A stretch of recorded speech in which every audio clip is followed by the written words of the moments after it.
प्रतिक्रिया देताना सुद्धा आम्हाला चीड येते की इतकं पाशवी बहुमत मिळून सुद्धा तुम्ही मंत्रिमंडळ धड चालत नाही, पालकमंत्री नेमले जात नाहीत, मंत्री लोक चार्ज घेत नाहीत, घरावरून बंगल्यावरून भांडणं आहेत. काय चाललंय? लोकांना वाऱ्यावर सोडून सत्तेमध्ये मलिदा खाण्यासाठी, सत्तेचं ऐश्वर्य भोगण्यासाठी लोकांनी निवडून दिलं काय तुम्हाला? हा खरा प्रश्न येतो. त्यामुळे थोडी तरी जनाची नाही तर मनाची तरी ठेवा आणि महाराष्ट्रातील जनतेला वाऱ्यावर सोडू नका.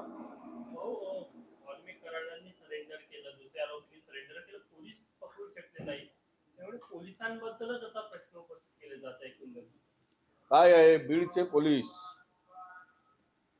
खर तर अनेक पोलीस अधीक्षकांचा जो अनुभव आहे, अनेक जिल्हाधिकाऱ्यांचा अनुभव जो आहे, तिथे नेहमी मर्जीतला माणूस, आता मला माहित नाही नवीन जो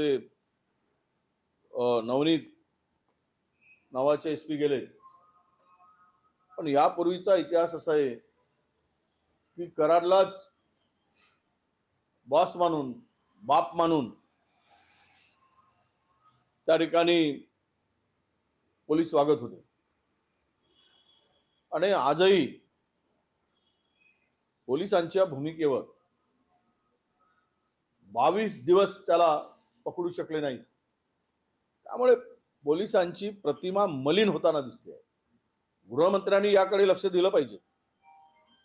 त्यांना कदाचित ही माहिती नसेल या राज्याच्या मुख्यमंत्री म्हणून, गृहमंत्री म्हणून, पण जी जनतेमध्ये चर्चा आहे त्याकडे जर लक्ष दिलं नाही तर पोलीस विभागांचा वाटोळा झाल्याशिवाय राहणार नाही अशी परिस्थिती आहे. नाही, मला वाटतं की सीआयडीचा तपास सुरू होता, आता एसआयटी आणली. हा तपास भरकटण्यासाठी तर नाही साहेब, एसआयटी नेमायची तर पूर्वीच नेमायला पाहिजे होती.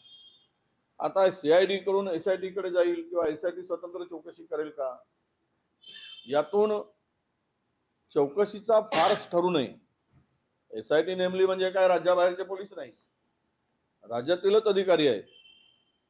किंवा सीआयडी चांगलं काम करताय किंवा सीआयडीने चांगलं काम केलं म्हणून यांना वाईट काम केलं म्हणून नेमलं का? हे चांगलं काम करतील म्हणून? तर हे सगळं काही जे आहे यावर आत्ता भाष्य करण्यापेक्षा आरोपीवर कशा प्रकारे चार्जशीट आणि त्याला कारवाई करतात आणि तो तपास 90 दिवसाच्या आत संपवून ती चार्जशीट या खून करणाऱ्यांच्या विरुद्ध गेली पाहिजेत, कोर्टात गेली पाहिजेत, तर आरोपीला प्रोटेक्शन मिळणार नाही. नाहीतर आरोपी बाहेर येईल, पुन्हा त्याचे उद्योगधंदे सुरू. राज्याच्या